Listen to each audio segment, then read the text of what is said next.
Hello friends, मैं आंचल स्वागत करती हूँ आपका अपने यूट्यूब चैनल में। तो फ्रेंड्स, आज की इस वीडियो में हम सीखेंगे अस्तर वाले सूट की कटिंग करना। तो स्टेप बाय स्टेप मैं आपको सारी चीज़ें क्लियर करूँगी। 36 साइज चेस्ट के लिए इस सूट को हम कट कर रहे हैं। तो ये देख सकते हैं, ये हमारा मेन फैब्रिक है। इस तरह से ये हमारा आगे का पल्ला है, ये हमारा कुछ इस तरह से है, और ये हमारा पीछे का पल्ला है जो कि प्लेन है, और ये हमारी लाइनिंग है। सबसे पहले जो इसकी कटिंग करेंगे वो हम लाइनिंग के ऊपर करेंगे, ये देख सकते हैं। और जो हमारा आगे का पल्ला है, इसमें नीचे की साइड इस तरह से बॉर्डर दिया गया है, और ऊपर की साइड हम अपने पसंद का कोई भी गला बना सकते हैं। ऊपर की साइड हमें सेंटर में टक करने के लिए एक सीधी पट्टी दी गई है। तो सबसे पहले इसकी कटिंग हम लाइनिंग वाले कपड़े के ऊपर करेंगे।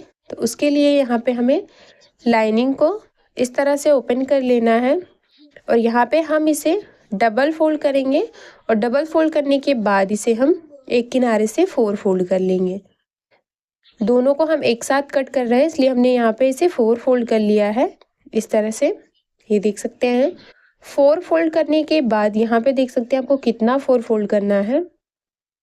11.5 इंच पे इसे हमने 4 फोल्ड किया है, और यहाँ से अब रेडी लंबाई को मार्क करेंगे। तो जो सूट की रेडी लंबाई रखनी है वो हमें 39 इंच रखनी है। हाफ इंच हमारा सिलाई मार्जिन में जाएगा, और 1 इंच हमारा नीचे की साइड जो अस्तर है उसको पलट के उसके ऊपर मेन फैब्रिक को सेट करके सिलाई लगाने में। तो यहाँ पे हमने 1.5 इंच से बढ़ा लिया है। स्केल की मदद से लाइन को सीधा कर लेंगे, और सीधा करने के बाद अब यहाँ पे हम शोल्डर के लिए मार्किंग करेंगे। तो नॉर्मल जो हम शोल्डर रखेंगे वो हम यहाँ पे 6 इंच शोल्डर रखेंगे इस तरह से, देख सकते हैं 6 इंच पे हमने मार्क कर लिया है। 6 इंच हम शोल्डर रखेंगे, और 6 इंच ही हम यहाँ से आर्म होल रखेंगे। ये देखिए 6 इंच पे हमने मार्क कर लिया। मार्क करने के बाद लाइन को इस तरह से सीधा कर लेना है, और सीधा करने के बाद चेस्ट का चौथाई भाग मार्क करेंगे। तो ये हमारा 9 इंच हो जाएगा, और यहाँ पे 2 इंच हम सिलाई मार्जिन रख रहे हैं। मार्क करने के बाद अब यहाँ से कोने से 1 इंच 2 सूता पे मार्किंग करेंगे, जो कि हमारे पीछे के पल्ले में आर्म होल की गहराई है। आगे के पल्ले को हम बाद में कट करेंगे। यहाँ से इंच टेप को रखेंगे, और इस तरह से फोल्ड करते हुए जहाँ भी इसका आधार है वहाँ पे मार्क करेंगे, और इन्हीं तीनों पॉइंट्स को मिलाते हुए हम यहाँ पे आर्म होल की गुलाई को मार्क करेंगे। मार्क करने के बाद अब यहाँ से शोल्डर से इंच टेप को रखेंगे, और जहाँ तक आपको इसे बंद रखना है वहाँ पे मार्क करेंगे। तो यहाँ पे हम 20.5 इंच पे मार्क कर रहे हैं। अब हम हिप राउंड के लिए मार्क करेंगे। तो हिप राउंड का चौथाई भाग भी हमारा 9 इंच है, तो हम 9 इंच पे मार्क कर रहे हैं, और यहाँ भी सिलाई मार्जिन हम 2 इंच ही रखेंगे। मार्क करने के बाद यहाँ से इस तरह से इंच टेप को रखेंगे, और इसे डबल फोल्ड करेंगे। डबल फोल्ड करने के बाद जो भी इसका सेंटर आएगा वहाँ पे मार्क करेंगे। तो ये हमारी कमर हो गई है। अब कमर का चौथाई भाग मार्क करेंगे। तो हमारी कमर का चौथाई भाग 8 इंच है, तो यहाँ पे हम 8 इंच पे मार्क कर रहे हैं, और सिलाई मार्जिन 2 इंच रखेंगे। स्केल की मदद से तीनों पॉइंट्स को मिलाते हुए इस तरह से सीधा कर लेना है, जैसा कि आप वीडियो में देख पा रहे हैं। यहाँ से भी हम इसे सीधा कर ले रहे हैं। सीधा करने के बाद अब यहाँ से जो हमारा चेक की चौड़ाई है उसको मार्क करेंगे। अगर आपको बढ़ानी है तो आप इसको बढ़ा भी सकते हैं, कम करनी है तो कम भी कर सकते हैं। हम यहाँ बिल्कुल बराबर रख रहे हैं। तो हमने 9 इंच पे मार्क किया है, और 2 इंच हमने इसमें सिलाई मार्जिन रखा है। इसे भी स्केल की मदद से हमने सीधा कर लिया। अब आगे के पल्ले की और पीछे के पल्ले की मार्किंग दोनों कंप्लीट हो गई है। इसी मार्किंग के ऊपर हम इसे कट कर ले रहे हैं। दोनों पल्ले को हम एक साथ कट कर रहे हैं, ये देख सकते हैं। हमने इसको कट कर लिया है। कट करने के बाद यहाँ से हम एक पल्ले को अलग कर लेंगे। ये देखिए जिस तरह से हमने इसमें कट किया है, ये हमारे 2 पल्ले हैं, आगे और पीछे दोनों के पल्ले हैं। तो हम एक पल्ले को अलग कर लेंगे, और दूसरे पल्ले को इसी तरह से सेट कर लेंगे जिस तरह से ये हमारा सेट था, ये देख सकते हैं। सेट करने के बाद ये हमारा आगे का पल्ला हो गया है। तो यहाँ पे सबसे पहले हम गले के लिए मार्क करेंगे। तो जितना भी आपके गले की लंबाई रखनी है उतने पे मार्क करना है। यहाँ पे हम 5 इंच 5.5 इंच पे गले को रेडी करेंगे, तो 6 इंच पे मार्क कर रहे हैं। लंबाई हमने 6 इंच रखी है, और गले की चौड़ाई हमने 2.5 इंच रखी है। ऊपर से भी गले की चौड़ाई 2.5 इंच रखेंगे। दोनों पॉइंट्स को मिलाते हुए एक बॉक्स रेडी करेंगे, और यहाँ पे हम पान जैसा शेप बनाएंगे, क्योंकि आगे की साइड हम पान गले बनाएंगे। ये देख सकते हैं, इस तरह से हम यहाँ पे मार्क कर रहे हैं। तो गले की मार्किंग हो गई है, जिस तरह से मार्क किया हमने उसी तरह से इसे कट कर ले रहे हैं।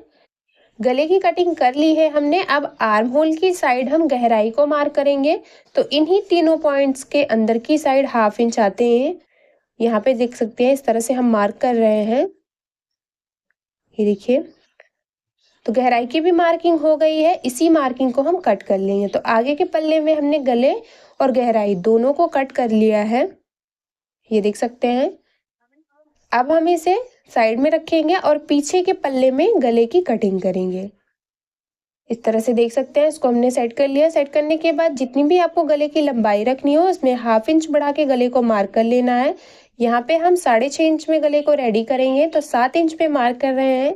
गले की चौड़ाई नीचे से हम 3 इंच में 2 सूता कम रखेंगे और ऊपर से भी 3 इंच में 2 सूता कम रखेंगे। दोनों को मिलाते हुए एक बॉक्स रेडी करेंगे और पीछे की साइड हम गोल गले का शेप बनाएंगे। इस तरह से देख सकते हैं, जिस तरह से हमने इसे मार्क किया है बिल्कुल उसी तरह से हमने इसे कट कर लिया। तो आगे और पीछे दोनों पल्ले की कटिंग हो गई है। स्लीव्स में हम अस्तर को कट नहीं करेंगे, तो उसके लिए हम यहाँ पे मेन फैब्रिक को लेंगे। ये हमारा आगे का पल्ला है, इसको इस तरह से सीधा रखेंगे और सीधा रखने के बाद इसे हम डबल फोल्ड कर ले रहे हैं। इस तरह से देख सकते हैं।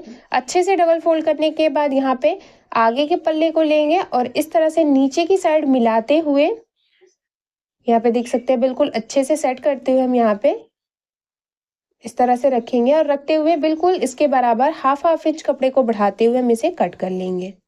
जैसा कि आप वीडियो में देख पा रहे हैं, बिल्कुल इसी तरह से हमने आगे के पल्ले को कट किया है और इसी तरह से ही हमने सेट करके पीछे के पल्ले को भी कट कर लेना है।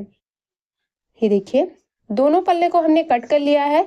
अब स्लीव्स की जो कटिंग है वो हम मेन फैब्रिक के ऊपर ही करेंगे, क्योंकि स्लीव्स में हम अस्तर जॉइंट नहीं करेंगे।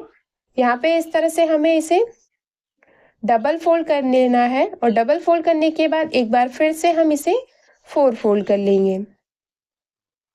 इस तरह से देख सकते हैं, हमने अच्छे से इसे डबल फोल्ड कर लिया और यहाँ से इसे हमने 4 फोल्ड कर लिया है। 4 फोल्ड करने के बाद अब हम इसमें मार्किंग करेंगे। तो सबसे पहले देख सकते हैं हमने इसे कितने पे डबल फोल्ड किया है। 9 इंच पे इसे हमने 4 फोल्ड किया है और ये हमारा पीछे का पल्ला है। तो यहाँ से हम आर्म होल के घेरे को मापेंगे। तो टेप को इस तरह से घुमाते हुए रखेंगे, ये देखिए, और जो हमारे आर्म होल का घेरा है वो 8 इंच आ रहा है। तो यहाँ से हम इस तरह से रखेंगे टेप को और रखते हुए 8 इंच पे मार्क करेंगे और 1.5 इंच हम इसमें सिलाई मार्जिन रखेंगे।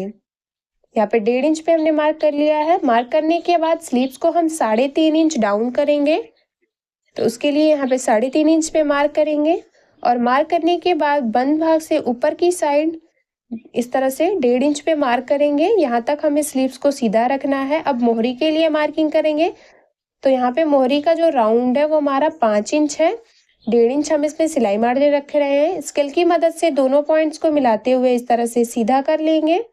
यहाँ पे सीधा करने के बाद स्लीव्स में शेप देने के लिए हम यहाँ पे शेप कर्व का यूज कर रहे हैं। अगर आपको भी ये शेप कर्व चाहिए तो इसका लिंक आपका डिस्क्रिप्शन में मिल जाएगा। इस तरह से इसको यहाँ पे सेट करेंगे और सेट करते हुए मार्किंग करेंगे। यहाँ पे इससे बिल्कुल आसानी से आप किसी भी स्लीव्स में मार्किंग कर सकते हैं। यहाँ पे इस तरह से इसको सेट करेंगे और एक और मार्किंग करेंगे जो कि हमारी अंदर की साइड गहराई की मार्किंग है। ये देख सकते हैं इस तरह से। तो स्लीव्स में हमने बिल्कुल आसानी से इसमें मार्किंग कर ली है। मार्किंग करने के बाद बिल्कुल इसी मार्किंग के ऊपर यहाँ पे हम स्लीव्स को कट कर ले रहे हैं। ये देख सकते हैं। कट करने के बाद सेंटर में एक छोटा सा कट बनाएंगे और जो हमारी गहराई है उसमें भी 2 पल्ले को अलग करते हुए हम इस तरह से गहराई को कट कर लेंगे। तो देख सकते हैं हमारी स्लीव्स की भी कटिंग हो गई है। सभी पार्ट को हमने कट कर लिया है। उम्मीद करती हूँ कि समझाने का तरीका पसंद आया होगा। वीडियो पसंद आया हो तो लाइक शेयर सब्सक्राइब करना ना भूलें और मेरे चैनल पे नए हैं तो प्लीज हर चैनल को सब्सक्राइब करके बेल बटन को जरूर ऑन कर ले हमारी ऐसी ही वीडियो सबसे पहले देखने के लिए।